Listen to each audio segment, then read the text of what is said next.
Bonjour à toutes et à tous. Vous êtes nombreux à nous interroger face au faible rendement du fonds en euros. Selon France Assureur, le taux de rendement moyen d'un fonds en euros en 2021 est resté relativement stable par rapport à 2020, autour des 1,30. Néanmoins, en 2019, il était de 1,50 et en 2018 de 1,80%. Face à ces faibles rendements et à ces tendances baissières, faut-il conserver du fonds euro? Quelles sont les autres possibilités d'investissement? Pour répondre à toutes vos interrogations, nous accueillons aujourd'hui Camille Schaeffer, conseillère en gestion de patrimoine chez Massé de la Finance. Bonjour Camille. Bonjour Alexandre. Merci d'avoir accepté cette interview. Avant de rentrer dans le vif du sujet, pouvez-vous nous faire un point sur le contexte économique? Oui, tout à fait. Il faut effectivement avoir une vision globale de la situation macroéconomique actuelle. Le taux d'inflation en France a connu une tendance haussière sur le second semestre 2021. À cela s'ajoute la guerre en Ukraine qui a été le catalyseur, qui a provoqué une accélération de l'inflation dans un contexte d'augmentation des prix des matières premières et de l'énergie.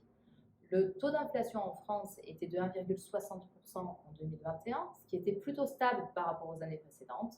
En juin 2022, il a atteint 5,8% en France, selon l'INSEE. Et quelles sont les conséquences pour nos placements? Simplement, les sommes que vous avez investies sur du fonds euro ont une performance réelle nette négative.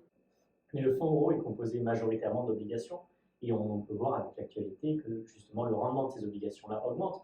Donc de facto, si je suis la logique, le rendement du fonds euro doit lui aussi augmenter. Oui, vous avez raison. On va prendre un exemple. Vous avez un fonds euro qui fait 50 milliards d'euros. D'accord? Effectivement, il est composé aujourd'hui d'obligations avec un rendement plutôt faible.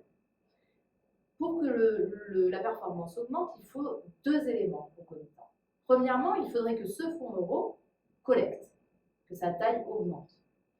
Et ensuite, en prenant en compte que la première condition a été réalisée, c'est-à-dire que par exemple, il a fait 10 milliards de collecte, ce sont ces 10 milliards-là qui ont été collectés qui vont, eux, effectivement, avoir la rentabilité actuelle.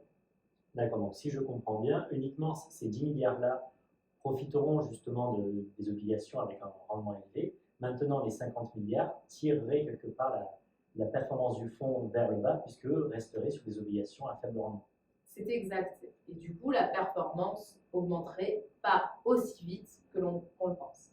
Merci pour cette explication. Alors, maintenant, nous allons aborder la première interrogation.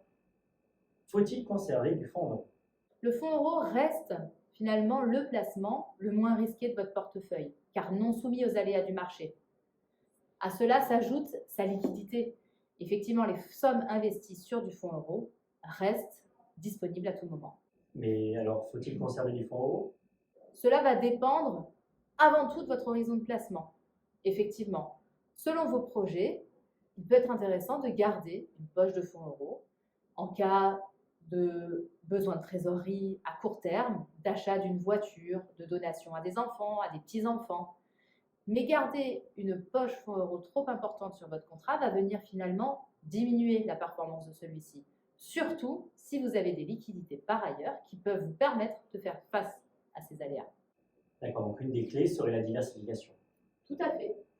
Donc pour résumer, sur le fonds euro, sur du court terme, c'est intéressant, mais plus concrètement, pardon, quelles sont les autres possibilités sur le long terme? Alors, avant de proposer des solutions à nos clients, nous définissons dans un premier temps le profil investisseur qui va dépendre de l'âge, de la situation personnelle et professionnelle, du patrimoine financier et immobilier, mais également de l'appétence au risque, de la connaissance des marchés financiers et bien sûr, toujours cette question d'horizon de placement. Mais à quoi cela sert-il? Ça définit le profil de risque du client qui va déterminer la stratégie que nous allons pouvoir mettre en place.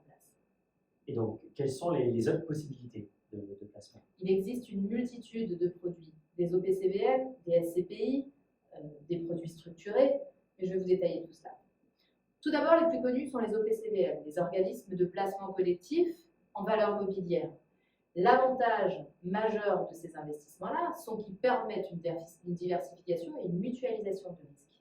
D'ailleurs, il me semble que Massélia Finance dispose de son propre PCVM. Oui, effectivement, vous avez raison Alexandre. Massalia Finance a créé son propre fonds dédié en collaboration avec Rothschild. Ce fonds a eu une performance de 7% en 2020 et de 9% en 2021. Oui, donc ce qui représente à peu près 7 à 9 ans de performance du fonds euro. Oui, tout à fait. Et il existe des solutions complémentaires à celui-ci. Vous connaissez tous l'immobilier physique de rapport, tel que les appartements locatifs. Mais saviez-vous que vous pouvez également détenir de l'immobilier de façon indirecte au travers de vos contrats d'assurance vie? Il s'agit des SCPI, les SCI, les OPCI. Le point commun de l'ensemble de ces produits financiers est le sous-jacent, qui est la pierre. En d'autres mots, vous ne détenez pas un bien immobilier à proprement dit, mais vous détenez des parts dans chacun de ces véhicules. L'avantage est une nouvelle fois la mutualisation et la diversification du risque. À titre d'exemple, les SCPI ont eu un rendement moyen en 2021 de 4,45%. Et qu'en est-il des produits structurés? Les produits structurés sont la combinaison de plusieurs produits financiers qui intègrent différents paramètres. L'indice de référence, la date de constatation, la barrière et la fréquence de rappel. Auriez-vous un exemple pour illustrer? Massalia Finance a pour habitude de créer ces produits structurés de façon dédiée pour ses clients. Le dernier en date a été mis en place afin de proposer une réelle diversification du fonds euro. En ce sens, nous avons mis plusieurs protections sur le produit afin de le rendre défensif. L'avantage de ce type de produit est qu'il permet aux clients d'avoir une performance qui soit potentiellement intéressante tout en étant moins soumis aux aléas du marché qu'un fonds action traditionnel. Et donc l'avantage au final est de le créer sur mesure justement pour qu'il puisse convenir et correspondre parfaitement à vos clients, à leur situation et objectifs. Oui, cela permet effectivement à nos clients d'avoir un produit qui leur convienne tout à fait. La mise en place de produits tels que celui-ci avec un certain nombre de protections est d'autant plus intéressante aujourd'hui compte tenu de la volatilité des marchés. Vous venez là de nous faire part de plusieurs possibilités. Eh oui, il existe plusieurs alternatives et elles découlent toutes d'un conseil qui est personnalisé. Donc pour résumer, avoir du fonds euro c'est intéressant, mais cela dépend du profil et du client et de la situation du client. Et quelles sont les solutions? Elles sont nombreuses et il en existe pour chacun. C'est exact, Alexandre. Et charge à nous de trouver celle qui vous correspondra le mieux. Merci beaucoup Camille pour le temps que vous m'avez accordé et n'hésitez pas à contacter Massalia Finance pour des conseils personnalisés.